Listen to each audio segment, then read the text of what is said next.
கிறிஸ்துவுக்கள் என அன்பானவர்களே, இயேசு கிறிஸ்துவின் இனிதான நாமத்தினாலே உங்களுக்கு என் அன்பின் வாழ்த்துதலை சொல்லிக் கொள்கிறேன். கர்த்தர் நல்லவர், அவர் கிருபை என்றும் உள்ளது. அவர் நம்மை நீதியின் பாதையில் நடத்துகிறவர். என அன்பானவர்களே, இஸ்ரவேலின் தேவனாகிய கர்த்தர் உங்கள் நடுவில் இருக்கிறார். இனி தீங்கை காண்பதில்லை. தேவனாகிய கர்த்தர் உங்களுக்கு தூரமாய் நிற்பவர் அல்ல. கர்த்தர் உங்களை விட்டு விலகுவதும் இல்லை, உங்களை கைவிடுவதும் இல்லை என்று வாக்கு பண்ணியிருக்கிறார். அன்பானவர்களே, சங்கீதம் 27:5 சொன்னது போல, தீங்கு நாளில் அவர் என்னை தம்முடைய கூடாரத்தில் மறைத்து, என்னை தமது கூடார மறைவிலே ஒளித்து வைத்து, என்னை கண்மலையின் மேல் உயர்த்துவார் என்று வாசிக்கிறோம்.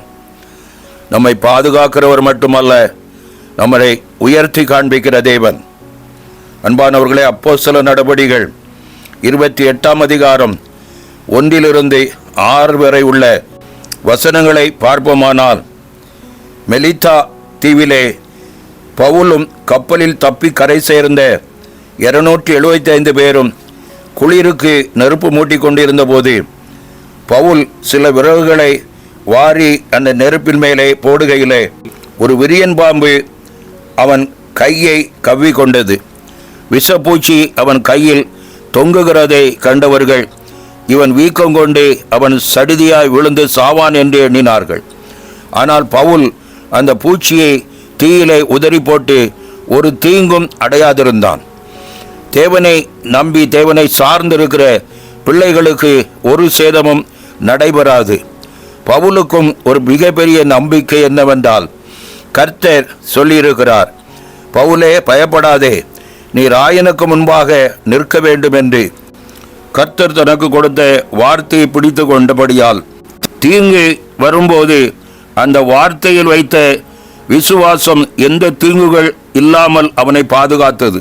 அந்த தீவினர் சொல்கிறார்கள், இவன் கொலைபாதகன், இவன் சமுத்திரத்துக்கு தப்பி வந்தும் பழியானது இவனை பிழைக்க வெட்டவில்லை என்று சொல்லிக் கொண்டார்கள். ஆனால் பவுல் பிரசங்கிக்கிற இயேசு கிறிஸ்து உயிருள்ள தெய்வம். அவனை சேதம் எதுவும் ஏற்படாமல் பாதுகாத்தது.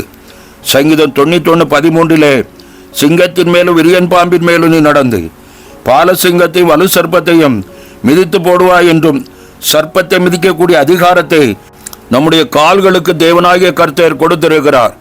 எனவே பிரியமானவர்களே, வெள்ளம் போல சத்துரு நம்மை மேற்கொள்ள வந்தாலும் ஆவியானவர் நமக்காக கொடியேற்றுகிறவர். மனிதனும் மனிதனுடைய வார்த்தைகளும் உங்களை சோர்ந்து போக பண்ணும்.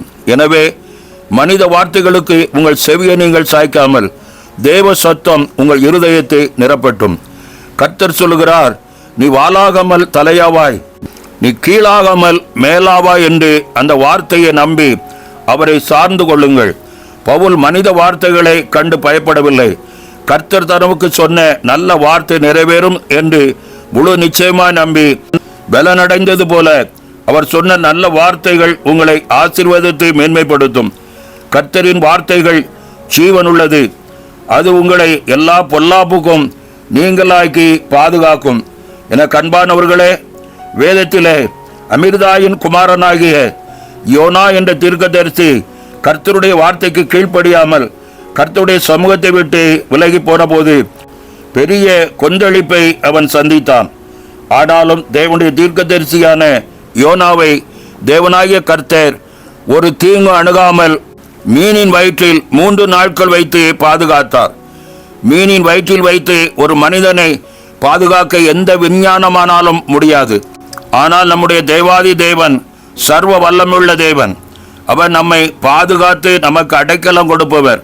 அதனால்தான் சங்கீதக்காரன் சொல்லுகிறான், தீங்கு நாளில் அவர் என்னை தம்முடைய கூடாரத்தில் மறைத்து, என்னை தமது கூடார மறைவிலே ஒளித்து வைத்து, என்னை கண்மலையின் மேல் உயர்த்துவார் என்று. அன்பானவர்களே, அவர் நம்மை பாதுகாத்து வழிநடத்துகிறவர் மட்டுமல்ல, எல்லா நிலைமையிலும் நம்மை உயர்த்தி காண்பிக்கிற தேவன்.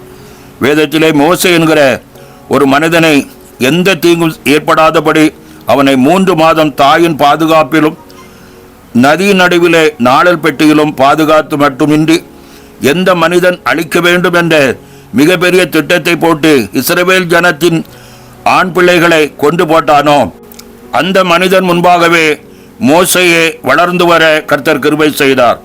ஒரு தீங்கும் அவனை அணுகாமல் தேவன் பாதுகாத்தார். பாதுகாத்தது மாத்திரமல்ல, தீங்கையும் துன்பத்தையும் அனுபவித்த தேவ ஜனமாகிய இஸ்ரவேலரை விடுவிக்கக்கூடிய மிகப்பெரிய பணியை மோசேயை கொண்டு தேவன் நிறைவேற்றி முடித்தார்.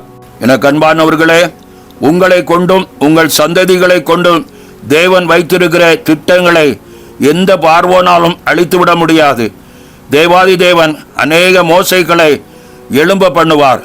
ரட்சிப்பு கர்த்தருடையது, விடுதலை நிச்சயம் உண்டு. பிரியமானவர்களே, தேவன் உங்களை எல்லா தீமைக்கும் விலைக்கு பாதுகாத்து உங்களுக்கான மேன்மையான ஸ்தானத்திலே உங்களை நிறுத்துவார்.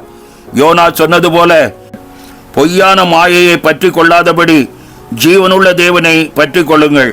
தீங்கு நாளில் கூடார மறைவில் ஒளித்து கண்மலையின் மேல் உயர்த்தும் கர்த்தரை உறுதியாய் பற்றி கொள்ளுங்கள். ஜெயம் எடுத்து தேவ சாட்சியாய் வாழ கர்த்தர் உதவி செய்வார். சங்கீதம் 34:7 கர்த்தருடைய தூதன் அவருக்கு பயந்தவர்களை சூழ பாளையம் இறங்கி அவர்களை விடுவிக்கிறார் என்று பார்க்கிறோம். எனக்கு அன்பானவர்களே, கர்த்தருடைய பயமும் விசுவாசமும் நம்பிக்கையும் உங்களுக்குள் இருக்கும்போது எந்த தீமை உங்களை அணுகாதபடி பாதுகாத்து உயர்த்துகிற தேவன் உங்களோடு இருப்பாராக. கர்த்தர் தாமே இந்த வார்த்தைகளை கொண்டு உங்களை ஆசீர்வதிப்பாராக. ஆமென். ஜெபம் செய்வோம். நேசிக்கிற நல்ல பிதாவே, இந்த நாளுக்காக நன்றி செலுத்துகிறோம். இந்த நாளையும் எங்கள் ஆயுசனோடு கூட்டி செய்த கிருபைக்காக ஸ்தோத்திரம். உடைய தேவ சமூகத்தில் அமர்ந்து உடைய வார்த்தைகளை கேட்கும்படி செய்த கிருபைக்காக ஸ்தோத்திரம்.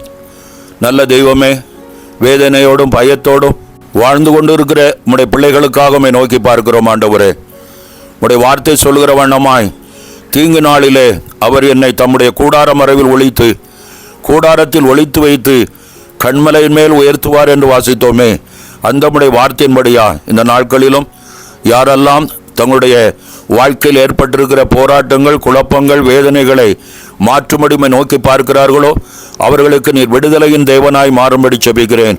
அற்புதத்தின் தேவனாய் வெளிப்படும்படி செபிக்கிறேன். தீங்கு நாளிலே அவர்களை உயர்த்தி காண்பிக்கும்படி உடைய வலதுகரம் அவர்களை தாங்கி பிடிக்கும்படியாக நாங்கள் செபிக்கிறோம். ஆண்டவரே, உடைய மேலான நாமம் மகிமைப்படுவதாக. உம்மை நோக்கி பார்க்கிற ஒவ்வொரு முகத்தையும் நீ பிரகாசிக்க பண்ணுகிற கர்த்தர் என்பதை கண்டுகொள்ள கர்த்தர் கிருபைதாங்க. கர்த்தாவே, உடைய ஜனத்தின் மேல் நீர் வைத்திருக்கிற நம்பிக்கைகளை நிறைவேற்றுவதற்கு தங்களை ஒப்பு கொடுத்து உமக்கு சாட்சியா நின்று ஜெயமெடுக்க கர்த்தர் உதவி செய்வீராக.